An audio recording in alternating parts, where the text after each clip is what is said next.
حي على الفلاح.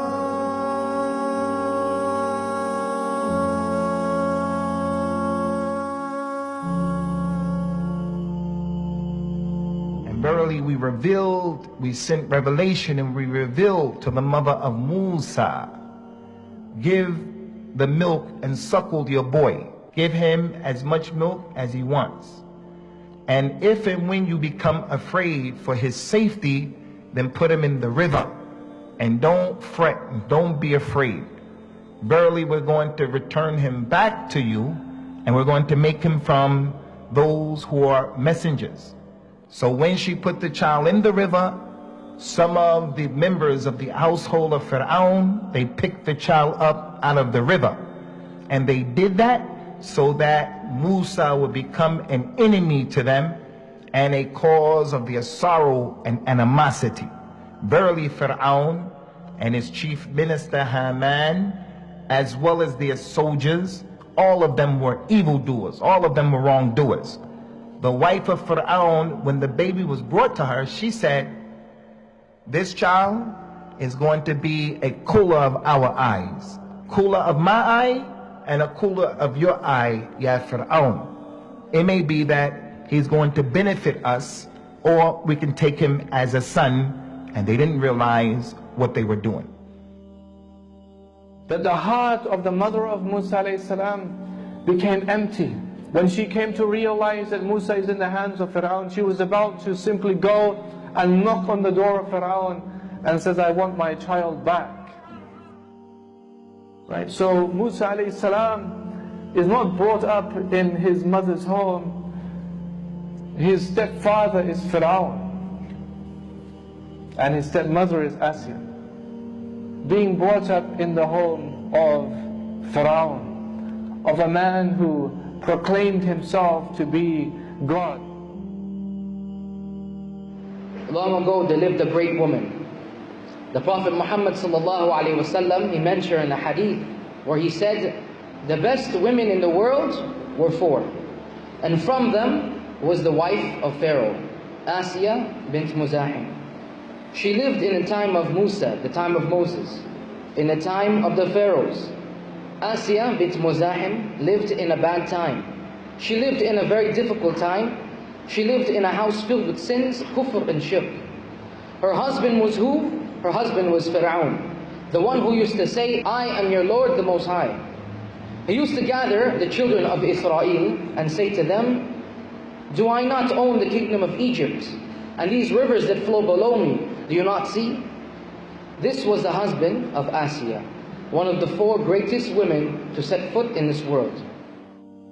When the basket of Musa arrived at the bank of the river, near the palace, it was Asiyah who took him to Fir'aun. And she pleaded with Pharaoh, saying, a pleasure to my eye and yours.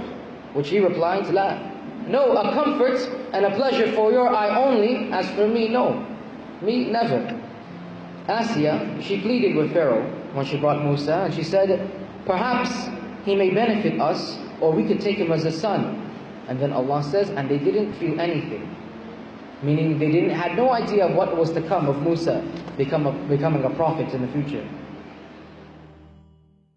So when Asiyah saw Musa alayhi salam, she instantly fell in love with him. And this baby that fell into her hands was even more special because Asiyah alayhi salam was unable to have children. Musa alayhi salam is raised in this palace of Fir'aun, and Asiyah dedicates herself to Musa alayhi salam as if she is indeed his mother. She raises him, she continues to love him. She brings in the mother of Musa alayhi salam, not knowing that she is the mother of Musa alayhi salam, to be a wet nurse for Musa alayhi salam. As for what took place between Asiyah and Musa in the palace, we do not know. So we say, Allahu A'lam, Allah knows best. After the event of when Musa accidentally killed someone, he fled to an eastern region called Madian. Asiyah, at that moment, she lost her adopted son. For 10 years, he was away. And then Musa came back. And he was calling to the religion of Allah. He was calling to the truth. So Musa alayhi salam had just invited him to Allah, had showed him the signs of Allah, and in his obstinacy And in his arrogance and pride, he goes back to his people, makes a grand scene, calls everyone there, and says, I am your Lord, the Most High. Now just imagine the difficulty that Asiyah alayhi salam is in right now. A woman living with a man who believes himself to be God. And she knows, of course, all of his imperfections because she's his wife. And here Fir'aun is making this grand call, strutting around the streets and saying, I am Allah, I am your God. Asiyah alayhi salam was in that difficulty in that moment. When Musa alayhi salam is continuing in his challenging of Fir'aun, Fir'aun, of course, he has his backup, his support. And the support for Fir'aun were his magicians. And the way that he was able to convince people that he was Allah, he was God, is through his magicians. Fir'aun in his dialogue with Musa alayhi salam, have you come, O Musa alayhi salam, to expel us from our land with your magic, O Musa? Fear of loss of power, loss of control. This is all it's about, really, isn't it? So let there be between us and you an appointment, and that people would be gathered in the early morning. Asiyah alayhi salam is still there in the background right now, and so then they gather on the day, magicians and Musa alayhi salam. Ya Musa, either you're the first one to throw your stick, or we be the first ones to throw the sticks. And Musa said, no, you be the first ones to throw your sticks. And then they threw their sticks on the floor. And they began to move around. And Musa alayhi salam became scared and panicky. They were like rods that were swimming in the streets. And then Allah says, and throw down what's in your hand, and it will devour and eat up whatever they've just made. Asiyah alayhi salam would have been right there with Fir'aun, watching the spectacle, watching the whole thing happening. And when Musa alayhi salam, his stick becomes a serpent and it devours the other sticks, they all saw that, they all witnessed that, including Asiyah alayhi salam. What happens next? Allah says the magicians fall down in prostration. What does Fir'aun say? قال, you believe in him before I've given you permission to believe in him? They said back to Fir'aun, so just decree whatever you wish to decree. Meaning just do whatever you want to do, because all you can do is limited to the life of this world.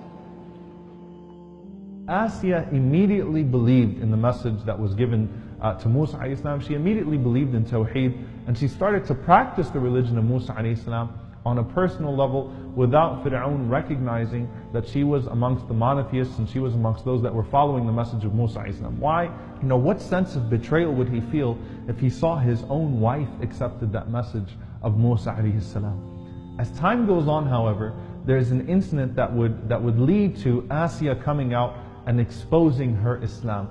And that was the incident that is known as the incident of the hairdresser of the daughter of Fir'aun. One day, the hairdresser was brushing the hair of Pharaoh's daughter. One day the brush fell from her hand and she stooped down to retrieve it. And she was hiding her faith. Everyone was hiding their faith out of fear. But at that moment when she dropped the brush and she went down to retrieve it, she said, Bismillah, in the name of Allah, and she picked up the brush. But she forgot. Someone was listening. Who was listening? The daughter of Pharaoh. She said, what did you say? She said, I said Bismillah. She said, do you mean my father? She said, no, I meant Allah, my Lord, your Lord, and the Lord of Pharaoh. Allah, Rabbul Alameen. The daughter of Pharaoh said, I'll tell my father. She said, go tell him. Now the wife of Pharaoh was also hiding her faith. But the first to expose their faith or their belief was the Mashiqa. This means hairdresser. This brave woman So she said, go tell your father. And she was brought into the sitting of Pharaoh. Around him, who? His guards, his soldiers. Pharaoh looks at her and says, Mashita, do you have a Lord other than me? She says, yes, my Lord, your Lord, the Lord of everything. Pharaoh knows that the hardest thing for a mother to deal with is the discomforts of her children. So he told the soldiers, go bring her children. They would barge into the house, children screaming and crying. Crying for who? Their mother. But where is she? She's being held by Pharaoh. They look at their mother. What can they do? How can they help? How they must be crying. How their mother feels. The moment is tense. Everyone is looking. Take back what you say. With one word she can end all of this. But no, she loves Allah. She believes. When the Prophet Muhammad ﷺ journeyed to the heavens, in the seventh heaven, he smelt a beautiful aroma. So he asked the angel Jibreel, what is this beautiful smell? He said, that's the scent of the Mashita, the hairdresser of Pharaoh and her children. It is at that moment that Asiyah, as she saw the cruelty of Fir'aun, and she saw the bravery of that woman. So Asiyah sees that, and Asiyah says, you know what? If Fir'aun is like that, and this woman had the guts to stand up to him and that courage, she says, then I'm also going to go up to him and stand up to him. So she walks up to Fir'aun, and she says, Ya Fir'aun, I have disbelieved in you. I don't care what you're going to do. And I believe in the Lord of Musa and the Lord of Harun, the Lord of all of the worlds. How can a wife disbelieve in her husband? He wouldn't kill her right away, because it would be a bad decision politically. She's from the royal family. He would talk with her first and dialogue with her, and then he would become partial. She had a palace. She had the best foods and the best clothes. But she sacrificed everything for the sake of Allah. She became an example for the people of faith, men and women. Pharaoh would beat Asiyah. She was patient. He harmed her, but she endured. He tortured her, and she was steadfast. Rather, she would say to him, I believe in the Lord of Musa and Harun. Do you disbelieve in me? She would say, yes. I will expel you from the palace. She would say, do what you want. I will punish you, Asiyah. Do whatever you want. This was her attitude towards him. But she was patient. Fir'aun said, do you know what I'm going to do to you? She said, I know and I don't care. I have rejected you and I don't care. And Fir'aun drags her to the desert, ties her down, deprives her of water, deprives her of food, deprives her of her dignity, her honor. And the daughters of Fir'aun from the concubines and from the other wives are laughing at her. No, she has no support. No human being there that loved her, supported her, because Musa ﷺ was not there. And while that's going on, she looks up to the heavens and she says, O Allah, build for me with you a palace in Jannah. And replace this palace that I've sacrificed for your sake with a palace in Jannah. So Allah opened up the skies and she was able to see her palace in Jannah, and she laughed. And Fir'aun said to the guards, look how crazy this woman is. And she laughed and she laughed and she laughed until Fir'aun got frustrated. He said, go to the highest cliff and push off a boulder so that would smash her body to pieces. But Allah did not give Fir'aun that pleasure. Allah took her soul before the boulder landed on her body. Allah subhanahu wa ta'ala had taken her for himself, and Allah subhanahu wa ta'ala had given her a palace in Jannah as she requested.